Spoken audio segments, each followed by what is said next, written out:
شروع کرتے ہیں۔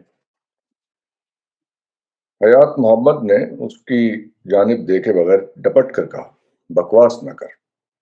اس نے بیوی کو نیچے گرا دیا اور دونوں ہاتھوں کی پوری قوت سے اس کا گلا دبانے لگا۔ ساتھ ہی وہ غصے سے بڑبڑاتا رہا، میں یہ ثبوت بھی مٹا دوں گا، میں تجھے زندہ نہیں چھوڑوں گا۔ لالی لپک کر دونوں کے قریب پہنچ گیا۔ ناصرہ صوفے پر بے بس پڑی تھی، اس کے لمبے لمبے بال دور تک بکھرے ہوئے تھے، چہرے پر وحشت طاری تھی، حیات کی گرفت سخت ہوتی جا رہی تھی۔ ناصرہ آنکھیں پھاڑے بے بسی سے لالی کو دیکھ رہی تھی۔ لالی بے قرار ہو گیا، اس نے حیات کا کندھا پکڑ کر کھینچا اور گڑ گڑا کر بولا، صاحب جی اب چھوڑ دیجیے۔ حیات نے پلٹ کر لالی کو دیکھا، غصے سے اس کے منہ پر زور سے تھپڑ مارا۔ ہٹ جا میرے راہ، ہٹ جا میرے سامنے سے، اس نے لالی کو دھکا دیا۔ لالی لڑکھڑا کر گرا۔ اس نے اٹھنا چاہا تو حیات نے اور بھی زیادہ زور سے دھکا دیا۔ اس دفعہ وہ لڑکتا ہوا میز سے جا ٹکرایا، میز الٹ گئی اور لالی کے سر پر گری۔ چوٹ ایسی سخت آئی کہ وہ ٹکرا کر فرش پر ڈھیر ہو گیا۔ نظریں دھندلی پڑ گئیں، رفتہ رفتہ اس کی آنکھیں بند ہو گئیں۔ وہ رک رک کر سانس بھرنے لگا۔ ناصرہ نے اٹھ کر بھاگنا چاہا، مگر حیات نے جھپٹ کر اس کی ساڑی کا پلو پکڑ کر زور سے کھینچا۔ ساڑی کھل کر اس کے ہاتھ میں آ گئی۔ اس نے غصے سے ساڑی ایک طرف پھینک دی۔ ناصرہ کے منہ پر تابڑ توڑ کئی تھپڑ مارے، پیٹ پر اس زور سے ٹھوکر ماری کہ وہ ڈگمگا کر صوفے پر گر پڑی۔ حیات نے اسے سنبھلنے کا موقع نہ دیا، جھپٹ کر ایک بار پھر اس کی گردن دبوچ لی۔ ناصرہ گلا پھاڑ کر چیخی، نہیں نہیں۔ لالی نے آنکھیں کھول کر دیکھا، میاں حیات محمد خان صوفے پر جھکا ہوا تھا۔ ناصرہ کی دونوں ٹانگیں بالکل برہنہ تھیں اور خزاں رسیدہ درخت کی شاخوں کی مانند جھول رہی تھی۔ لالی ذرا دیر خاموش رہنے کے بعد پھر اٹھ کر کھڑا ہو گیا۔ وہ آہستہ آہستہ چلتا ہوا حیات کی جانب بڑھا۔ حیات نے چاپ سنی، پلٹ کر دیکھا اور زور سے چیخا، ہٹ جا یہاں سے کنجر۔ لالی نے اس کی آنکھوں میں آنکھیں ڈال کر کہا، یہ نہیں ہوگا۔ حیات نے اسے قہر آلود نظروں سے گھورا۔ لالی نرم پڑ گیا، گڑ گڑانے لگا، صاحب تم نے اس کے کپڑے اتار دیے، وہ تمہاری گھر والی ہے، تمہاری عزت ہے۔ حیات اور غضبناک ہو گیا، اس نے جھنجھلا کر لالی کے منہ پر تھپڑ مارنا چاہا، لیکن لالی نے اس کا ہاتھ پکڑ لیا۔ حیات نے جھٹکا دے کر اپنا ہاتھ چھڑا لیا اور تیزی سے مساری کی جانب لپکا۔ ناصرہ نے ہانپتے ہوئے نحیف آواز میں لالی سے کہا، وہ پستول لینے گیا ہے۔ لالی نے دیکھا کہ حیات مساری کے تکیے کی جانب جھک رہا ہے۔ لالی تیزی سے اس پر جھپٹا اور اس زور سے دھکا دیا کہ حیات چاروں خانے چت بستر پر گر گیا۔ وہ دانت پیستا ہوا اٹھا، چیخ کر بولا، کتے، نمک حرام، تیری یہ ہمت! اس نے لالی کے منہ پر زور سے تھپڑ مارا۔ لالی کا ایک کان جھنجھنے کی مانند جھنجھن کرنے لگا۔ وہ تکلیف سے تلملا اٹھا۔ نشے کا ایسا زبردست جھونکا آیا کہ وہ حیات کے تنتنے اور تمتراک کے حصار سے باہر نکل آیا۔ اس نے خونخوار نظروں سے حیات کو دیکھا اور ہاتھ بڑھا کر جھومتا ہوا اس کی جانب بڑھا۔ حیات محمد نے روب اور دبدبے کے ساتھ اسے ڈانٹا، آگے نہ بڑھ، مگر لالی نہیں روکا۔ نشے کے غلبے نے اونچ نیچ کے تمام بندھن توڑ دیے۔ اس کا امٹتا ہوا سیلاب خوف و دہشت کے سارے پشتے اور رکاوٹیں اپنے ساتھ بہا کر لے گیا۔ حیات نے جلدی سے تکیے کے نیچے ہاتھ ڈالا۔ لالی نے اچھل کر اس کی کمر پر لات ماری۔ میاں حیات پھر بستر پر لڑک گیا۔ اس نے اٹھنے کی کوشش کی، مگر لالی نے جھپٹ کر دونوں ہاتھوں سے اس کا گلا دبوچ لیا۔ حیات غیں غیں کرنے لگا۔ اس نے گرفت سے نکلنے کے لیے لالی کا منہ نوچ لیا، لیکن لالی نے اسے نہیں چھوڑا۔ گریبان پکڑ کر اٹھایا اور دھکیلتا ہوا دیوار تک لے گیا۔ حیات گٹھی ہوئی آواز سے چیخا، دیور! لالی نے دیوار سے اڑا کر اس کا سر زور سے دیوار کے ساتھ ٹکرایا۔ آگے کھینچا، پھر ٹکرایا، کھٹ کھٹ کھٹ۔ لالی نشے کی جھونک میں پاگلوں کی طرح اس کے سر کو جھٹکے دے دے کر دیوار سے ٹکراتا رہا۔ لالی کا چہرہ کرخت ہو گیا تھا، آنکھوں میں شعلے لپک رہے تھے۔ میاں حیات محمد خان وٹو کے سر سے خون کی دھار نکلی اور پیشانی سے ٹپکتی ہوئی چہرے پر پھیلتی گئی۔ اس کی آنکھیں بند ہو گئی، گردن لٹک کر ڈگمگانے لگی۔ ناصرہ اٹھ کر کھڑی ہو گئی۔ اس نے اپنی ساڑی اٹھائی، اسے باندھا، جلدی جلدی اپنا بے ترتیب لباس درست کیا۔ حیات محمد کی جانب بڑھی، وہ فرش پر بے سدھ پڑا تھا۔ ناصرہ نے جھک کر دیکھا، حیات کا چہرہ خون سے تربتر تھا، آنکھیں بند تھیں، وہ رک رک کر سانس لے رہا تھا۔ ناصرہ نے پریشان ہو کر لالی کی جانب دیکھا، لرزتے ہوئے آواز میں کہا، یہ کیا کر دیا؟ لالی نے بے نیازی سے کہا، گھبراؤ نہیں، وہ مرا نہیں ہے۔ دونوں خاموش کھڑے رہے، مگر لالی اب وہاں مزید نہ ٹھہرنا چاہتا تھا۔ اس دروازے کی جانب بڑھا جو غلام گردش میں کھلتا تھا۔ کہاں جا رہا ہے؟ ناصرہ نے پوچھا۔ باہر۔ لالی نے دروازے کے قریب پہنچ کر کہا، مجھے اب یہاں سے نکل جانا چاہیے، ٹھہر جا۔ تم ٹھہر جاؤ۔ لالی دروازے کے قریب پہنچ گیا۔ یہاں رک کر تم اپنے قسم کی مرم پٹی کرو تاکہ وہ تمہیں اطمینان سے قتل کر سکے۔ میں نہیں ٹھہر سکتا۔ حماقت نہ کر، باہر حیات کے بہت سے کتے پھر رہے ہیں، وہ تجھے بنگلے سے باہر نہیں نکلنے دیں گے، وہ تلخی سے بولی۔ ہمارا مطلب شکاری کتوں سے ہے۔ لالی رک گیا اور مڑ کر ناصرہ کی جانب دیکھنے لگا۔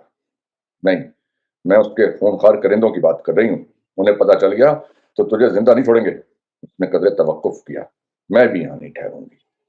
ناصرہ نے اپنے بکھرے ہوئے بال ایک بار پھر سنوارے، داڑھی کی شکنیں اور سلوٹیں درست کیں، دروازے کی جانب بڑھی، قریب پہنچ کر آہستہ سے دروازے کی چٹکنی کھولی، گردن بڑھا کر باہر دیکھا، رسان سے بولی، باہر کوئی نہیں ہے۔ لالی نے پلٹ کر میاں حیات محمد کو دیکھا، وہ ٹانگیں پھیلائے مردے کی طرح دیوار کے پاس بے حال پڑا تھا۔ لالی دروازے کی جانب بڑھا، پہلے ناصرہ باہر نکلی، اس کے پیچھے پیچھے لالی باہر آ گیا۔ ناصرہ ہال کے دروازے کی جانب نہ گئی، اس کمرے کی جانب بڑھی جس میں تہخانہ تھا۔ لالی نے ناصرہ کو ادھر جا کے دیکھا تو سرگوشی کی، اس کمرے میں نہ جاؤ۔ ناصرہ نے دھیرے سے بتایا، اس کمرے کا ایک دروازہ باغیچے میں کھلتا ہے، یہ سب سے محفوظ راستہ ہے۔ وہ آگے بڑھی، کمرے کے دروازے پر پہنچی، اس نے دروازہ کھولنا چاہا مگر دروازہ اندر سے بند تھا۔ ناصرہ نے اسے کھولنے کے لیے آہستہ آہستہ ہلایا تو اندر سے السیشن کے غرانے اور زور زور سے بھونکنے کی آواز ابھری۔ وہ دروازے کے قریب ہی کھڑا تھا۔ اس کی خوفناک آواز سن کر دونوں سہم گئے اور جہاں تھے وہیں دم بخود کھڑے رہے۔ غلام گردش میں پر اسرار سناٹا تھا، دونوں خاموش کھڑے رہے۔ ناصرہ مڑی، وہ اس دروازے کی جانب بڑھ رہی تھی جو ہال میں کھلتا تھا۔ لالی اس کے پیچھے پیچھے چلا۔ ناصرہ کشیدہ قامت خوبصورت عورت تھی، سفید ساڑی میں ملبوس راج ہنس کی طرح گردن اونچی کیے چل رہی تھی۔ اس کی چال میں وقار تھا، کنت تھی۔ لالی نے آگے بڑھ کر دروازہ کھولا، دونوں دروازے سے گزر کر ہال میں آ گئے۔ ہال میں دھیمی دھیمی روشنی تھی، صرف ایک بلب روشن تھا، وہاں کوئی نہیں تھا۔ مگر جب ہال عبور کر کے باہر نکلے تو انہوں نے دیکھا دروازے پر مسلح پہرے دار کھڑا ہے۔ ناصرہ کو دیکھ کر وہ ادب سے جھک گیا۔ ناصرہ نے اس پر کوئی توجہ نہیں دی، گردن اٹھایا، آہستہ آہستہ پھاٹک کی سمت بڑھنے لگی۔ لالی اس کے پیچھے پیچھے چلتا رہا۔ پھاٹک کے قریب درختوں کے نیچے ایک سیاہ سیڈان کھڑی تھی۔ ناصرہ نے آہستہ سے آواز دی، چوکیدار۔ اس کی آواز سنتے ہی پھاٹک پر کھڑا ہوا چوکیدار اپنی بندوق سنبھالے دوڑتا ہوا قریب آیا۔ ناصرہ نے پوچھا، میرا ڈرائیور کہاں ہے؟ وہ تو جی سو گیا، وہ تو شاید ہی گاڑی چلا سکے۔ ناصرہ نے تیکھے لہجے میں پوچھا، کیوں، کیا ہو گیا اسے؟ اس نے ہچکچاتے ہوئے کہا، ڈرائیور نے تو جی نشہ وشا کر رکھا ہے۔ حاجی سور۔ ناصرہ نے نفرت سے منہ بگاڑا، چوکیدار کو مخاطب کیا، تم جا کر جلدی سے اس کی جیب سے گاڑی کی چابی نکال لاؤ، میں خود ڈرائیو کروں گی۔ چوکیدار تیز تیز قدم اٹھاتا ہوا اندھیرے میں غائب ہو گیا۔ ناصرہ اور لالی خوف زدہ نظروں سے ہال کی جانب دیکھنے لگے۔ دروازے پر مسلح پہرے دار مستعدی سے کھڑا تھا، ہال خالی تھا۔ یکایک باغ کی جانب سے کتوں کے بھونکنے کی آواز آئی۔ دونوں گھبرا گئے۔ چوکیدار ابھی تک واپس نہیں آیا تھا۔ دونوں بے چین ہو کر بار بار اس سمت دیکھتے جدھر چوکیدار گیا تھا۔ کتوں کی آواز کے ساتھ ساتھ قدموں کی آہٹ بھی ابری۔ لالی نے جھک کر سرگوشی کی۔ کوئی آ رہا ہے۔ ہاں، ناصرہ نے آہستہ سے کہا، مگر وہ حیات نہیں ہو سکتا۔ اسے اب تک ہوش نہیں آیا ہوگا۔ اس نے ہال کی جانب دیکھا۔ حیات آئے گا تو ہال ہی کے دروازے سے آئے گا۔ خشک پتوں پر آہٹ بڑھتی گئی۔ لالی نے ناصرہ کی طرف جھک کر کہا، میں دیوار پھاند کر باہر نکل جاؤں گا۔ یہ کہہ کر وہ مڑا۔ ناصرہ نے اسے حیرت سے دیکھا اور احسان سے کہا، ٹھہر جا۔ آہٹ اور قریب آ گئی۔ لالی سہما ہوا کھڑا تھا، مگر آہٹ کچھ فاصلے پر بند ہو گئی۔ ایسا محسوس ہوا جیسے کوئی اس طرف آتے آتے یکایک کھٹک کر رہ گیا ہے اور ان کے قریب ہی درختوں تلے اندھیرے میں کھڑا ہے۔ دونوں کی بے چینی بڑھ گئی، مگر نہ چاپ سنائی دی، نہ کوئی ان کے پاس آیا۔ چوکیدار اینٹوں کے پختہ فرش پر تیز تیز چلتا ہوا اندھیرے سے نکل کر سامنے آ گیا۔ اس نے قریب آ کر کار کی کنجی ناصرہ کو دیتے ہوئے کہا، ڈرائیور تو جی ایسے پڑا ہے کہ اسے بالکل ہوش نہیں۔ میں نے بہت مشکل سے چابی تلاش کر کے اس کی جیب سے نکالی۔ گیٹ کھول دو۔ چوکیدار نے لالی کی طرف دیکھا۔ کیا اس نے بھی باہر جانا ہے؟ ناصرہ نے آہستہ سے کہا، ہاں۔